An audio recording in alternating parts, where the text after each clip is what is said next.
What's up, y'all? Laney here. Thank you for clicking on this video. And today, man, by the way, don't mind this shirt. I'm not a Cavaliers fan, but I don't know. I just thought the shirt was cool. I went through a phase back in like senior year where I wanted every single like NBA shirt, like every shirt that had to do with like a team. I didn't get through any of them. Hold on. I know none of y'all care, but I had this shirt, this fucking 1994 NBA playoffs. And I had this shirt, and then I had a couple others. I think I had like a 2002 Phoenix Suns. Boring! We've entered my favorite part of the NBA season. I know good ass basketball, amazing ass playoffs, an amazing NBA finals that we all enjoyed. I'm hoping that we all enjoyed.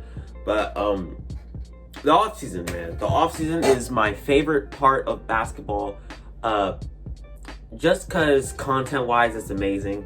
Just make scenarios up in your head, make trade packages. And this offseason is fucking crazy. This offseason has started off with a bang, bro. We started the offseason off with the Kemba Walker trade, man, and obviously it looked like Boston got fleeced on paper, but we'll see how the season pans out. I don't really want to get into all that. Obviously the free agency market isn't as big as like last year's or next year's is gonna be, but this season, with the trade stuff, oh my god, there's so many like bombshells going off. DeMar DeRozan and Kyle Lowry want to go play in Los Angeles. Russell Westbrook wants to go play in Los Angeles. There's just so much shit going on. Kyle Kuzma in trade talks. The Lakers tried talking to almost every single team for Kentavious Caldwell-Pope and for Kyle Kuzma. Dennis Schroeder wanting hella money when he knows that he does not play on that $100 million level, bro. You do not play like that anymore, bro. That's not you. That was you back in OKC. That ain't you now. You didn't show that shit this season, and this season was the biggest season for you to put up those numbers to get that contract.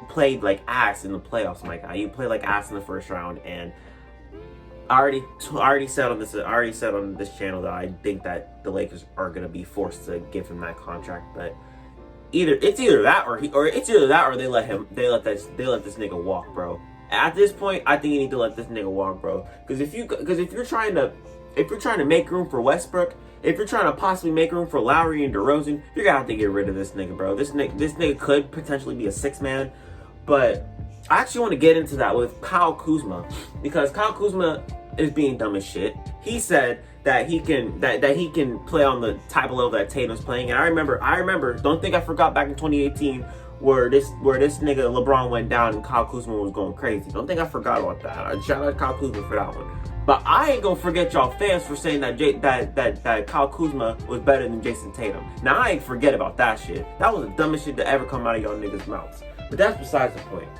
There's hella trade rumors going on. Pascal Siakam is not being included in trade talks. Just Marvin Bagley, I saw something earlier today. I think that Memphis is trying to package something to get Eric Bledsoe. I don't know how that's gonna help them in any way, shape, or form other than veteran leadership. But the Celtics are actually looking at Reggie Bullock, and they're looking at Eric Bledsoe. And how about we talk about the Celtics? And how about we talk about how everyone wants to include Jaylen Brown in trade talks and shit like that? Because like, I don't understand. It's like they almost don't watch Boston basketball. You know what I'm saying? This one is intriguing because you got Bradley Beal, who's childhood friends with Jason Tatum. I mean, at this point, everyone knows that. I don't even really have to say that. They were on Team USA together. Obviously, Bradley Beal withdrawn because he said he didn't want to get the vaccine. It looks like he wants out of Washington. I mean, he's mulling his offers, but for the past like 3 seasons, the NBA offseason kicks off with Bradley Beal trade rumors every single damn year. It seems a little bit more serious at this point. You know what I'm saying? Because last year he didn't show any indications of wanting to leave. Shams tweeted out that he has been considering leaving Washington, and then Woj said something about it, and now it seems like he wants to go to Boston. Like Boston, I think it was Boston, Philly, Miami, and Golden State or some shit like that. I think those were the 4 teams. I think we might actually have a shot of getting Bradley Beal. But here's the thing. Do not trade Jaylen Brown. This has been on my mind the whole entire day, and I'm finally sitting in front of the camera talking about it. As a Celtics fan, I've seen that we've had a struggle with point guards basically since Rondo left back in 2014.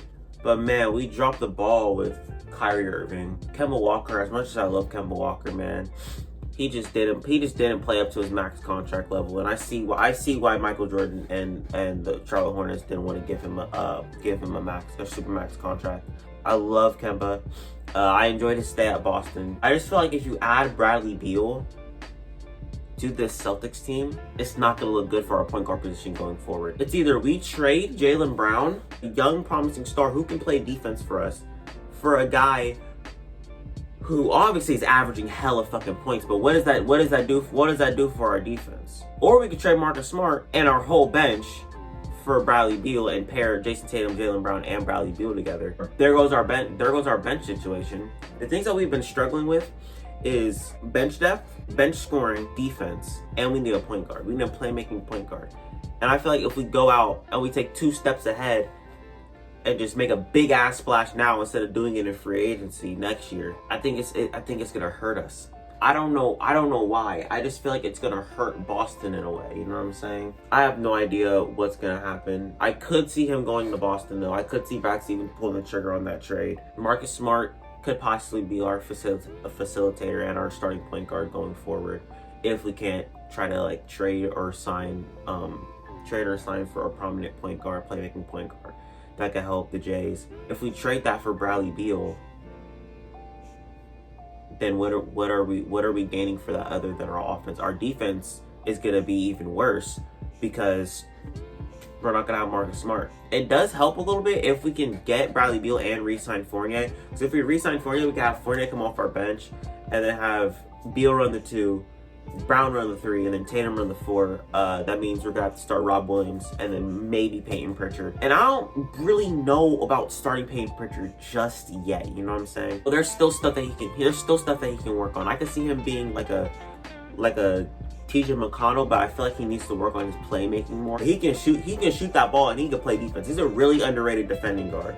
Like he can really play defense. But I just feel like he has more stuff to do. He has more stuff to work on in order for him to be that starting point guard for us. Because obviously I don't see like in short term, I don't see Peyton Pritchard being a starting point guard on a championship team or on a championship level team. You know what I'm saying?